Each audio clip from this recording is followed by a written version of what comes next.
që filmi ka një anti-mediokritet për sa i përket trajtimit të dinamikës familjes, që nuk e gjen shumë tek filmat hollywoodian ose amerikan. Më pëlqen shumë kjo dinamika e pastër, çik bruto, me virgjër, që tregon qartazi që familja në fund të ditës është me këtë lloj pra këtë lloj lëvizje dhe lëvizjet e kaq reale që erdhën në këtë 4 orë film tregonin qartazi që ne i shikojmë dhe në jetën tonë reale, pra janë kaq të prekshme, dhe janë kaq afër, dhe që ne mund të jemi shumë të verbër për t'i parë këto sjellje, për të parë këtë lloj dinamike.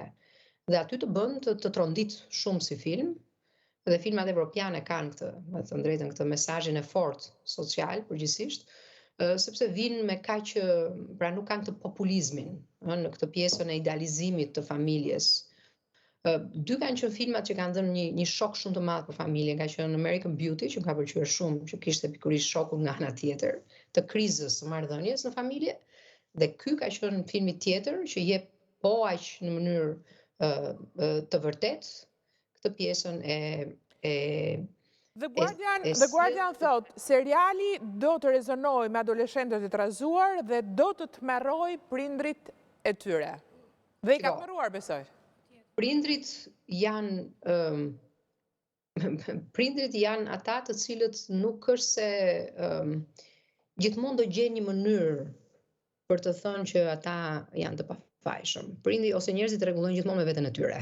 Prindrit kanë dhe ne në përgjithësi, nuk po them prindër, kushdo nga ne, kemi tendencën që themi që ne nuk jemi ata, si rrisim ne kalamajt tanë, por në fakt ne jemi shumë të gabushëm në rrugtimin me fëmijën, sepse fëmia sjell krejt të papritura dhe nuk ka një recetë fikse dhe një manual fikse si t'i rrisësh fëmijët. Ajo që ne transmetojmë është mos harojmë që ne jemi dhe pjesë e jetës prindërore tonë në të kaluarën, ne trashëgojmë shumë sjellje kulturore, ne trashëgojmë shumë traumat tonat, ne trashëgojmë shumë ankthet tonat, ne trashëgojmë patologjitë tonat, sepse kjo shpeshherë harrohet. Ne themi si ka mundësi që unë si prind, edhe pse mund të jem në statusin e psikologes, arri dhe jam ndonjëherë ashpër ose kërkuese me fëmin tim. Si ka mundësi nga burojnë të sjellje? Si ka mundësi që ka prindër të ndryshëm që thonë si mund të kem arritur unë që të mos kem patur një vëmendje kaq të kujdesshme ndaj patologjisë që ka pasur djalim, si mund të kthehet ky në një bullist? Habiten prindrit dhe madje ndonjëherë në mënyrë shumë agresive agresohen edhe me prindrit e tjerë që djali im ta bëj këtë, shifes çfarë sjellë ka bërë djali yt, ai tjetri. E kemi atë pjesën e shmangjes dhe të tregimit të tjetrit me gisht.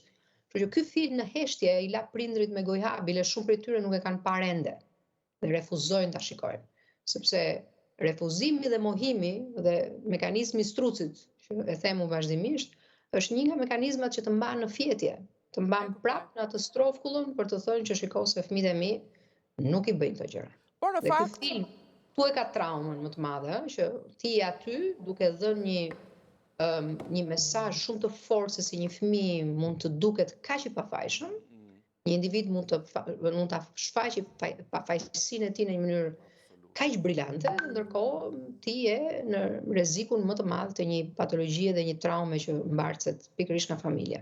Aq brillante, e vërtet, ajo që thoni, sa edhe babai e beson, pra se ne mendojmë që i njohin fëmijët tanë, edhe babai e pyet fëmijën, më thotë ke bërë ti këtë gjë, sepse pjesa e parë e filmit të mban ngërthyer, pasi nuk kuptoi se çfarë ka bërë ky fëmijë. Prindërit tonë ai s'ka bërë asgjë, akuzohet për vrasje, është e pamundur. Dhe babai e pyet, e ke bërë? Jo, i thotë ai, dhe ai e beson. Madje nuk e beson edhe mbasi shikon skenën edhe kur shikon videon. Dhe vetëm në momentin kur shikon videon edhe pas asaj ka një moment që nuk beson. Vetëm aty ai e kupton se në çfarë situate ishte. Ja do pyes çmorën tani, e cila është